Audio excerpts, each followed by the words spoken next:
Have you tried doing charity and found it very difficult? Welcome to Asia.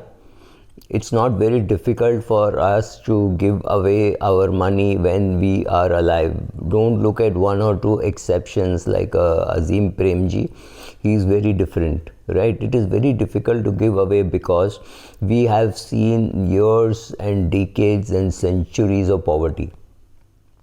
That is the reason why if you see women in India and some men too, when they're serving you food, they'll serve you more and more food. Even simple things like rice, they will try to serve you more, or like or chapati to le lo, right? This comes from the fact that we have been through so much of poverty, we always tend to overeat. We overeat and we keep all the fat in our belly because the brain and the stomach are afraid that you might at some stage run out of fat and energy to run the body. Therefore we store. This is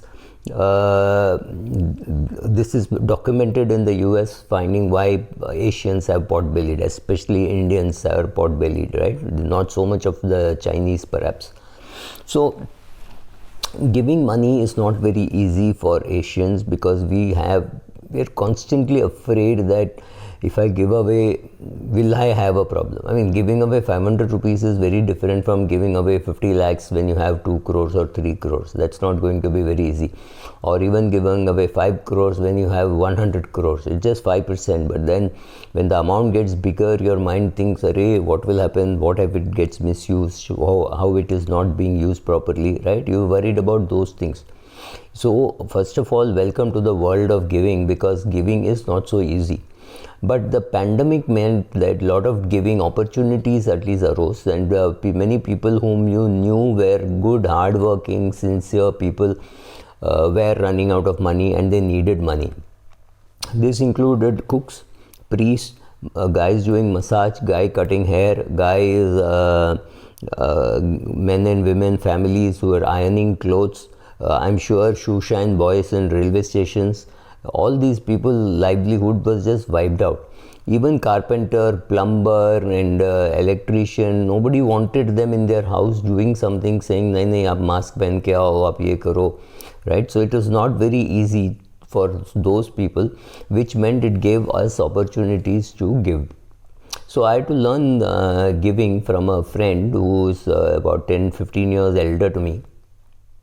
Whenever some NGO comes to him for a particular amounts of money, he goes and visits them. He sees how they are, he sees whether they have a management in place, whether there is how the next of kin will handle it, will that when the main person dies, what happens to the NGO. He does research into all this and then decides how to give. He may decide that he'll come back and say, array, the infrastructure there is bad. There is no way how these people will do something sensible in a few years time also.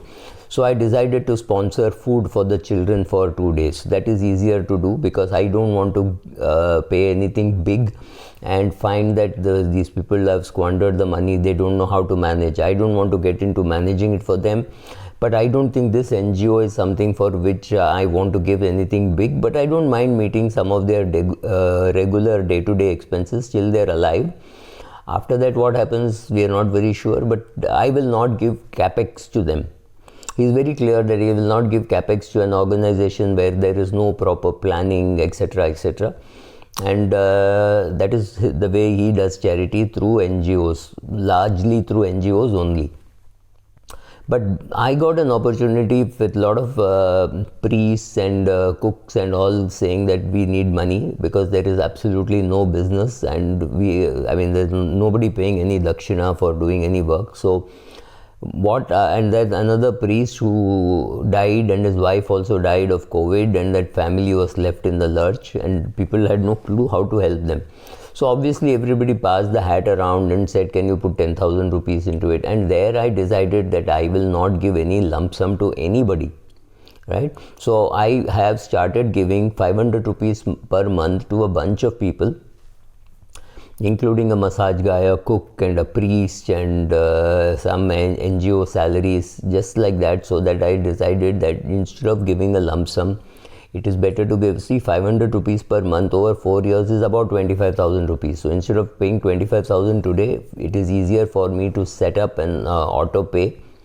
And every month the amount that I had decided to pay to that, say, priest family or anybody else, gets automatically debited and credited to them, right?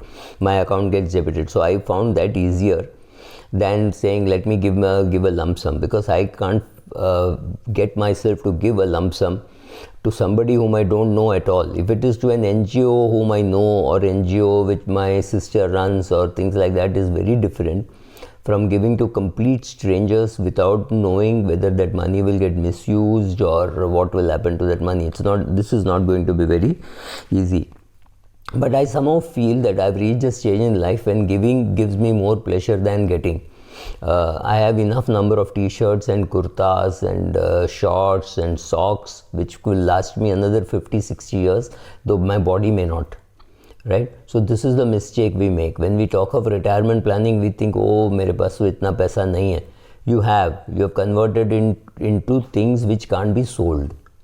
You can't sell your shirts, even if it is in mint condition, if you have not even opened the plastic wrapping, right? Are you going to sell it? No, but you need to give it away. So giving away is not very easy, but you can start by doing small amounts of giving away, and the pleasure or the happiness that you get in giving away is unbelievable. So I always thought it was easy to give, but I think earning is difficult, saving is more difficult, converting that into investment is difficult, and giving away as charity is also difficult. First of all, you have to come out over your internal fear that I will run out of money or things like that. Let us assume that people with, say, 10 crores obviously will behave very differently than people with 100 crores while they are donating. Even as a percentage, the smaller guy will find it more difficult to match the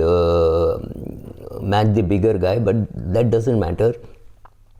So first of all, don't stop getting scared about giving money. Nothing will happen. Most people I know have had a surplus after they have died. Very few people have run out of money, so don't worry about that. After that, if you decide to do charity to unknown people like an NGO, do some research into that NGO. You don't want your money to end up as fuel in somebody's car or as a new car for somebody, depending on the amount of money that you give. So be careful about whom you're giving, how that money is going to be used. Find out that. I prefer giving on a per month basis rather than giving a lump sum, because I don't know how they will handle a lump sum. If they say, okay, we want a lump sum, but we don't want it now, if you can keep it in a fixed deposit, we will borrow later. These things don't happen because they have no clue how to manage their money, right? So find out who is deserving. It could be your maid servant's husband who is jobless, or the children's fees have to be paid, or it could be anybody. And there are some people who will not ask, right? So that is even worse. Find out how to reach the money. I found the easiest way. Everybody today has a bank account is to say debit my bank and credit his bank. It is as simple as that. It works for me. I'm sure that will work for you. After, do you want to monitor it at all? Do you want to say, show me your child's progress report, I'm paying the school fees kind of stuff?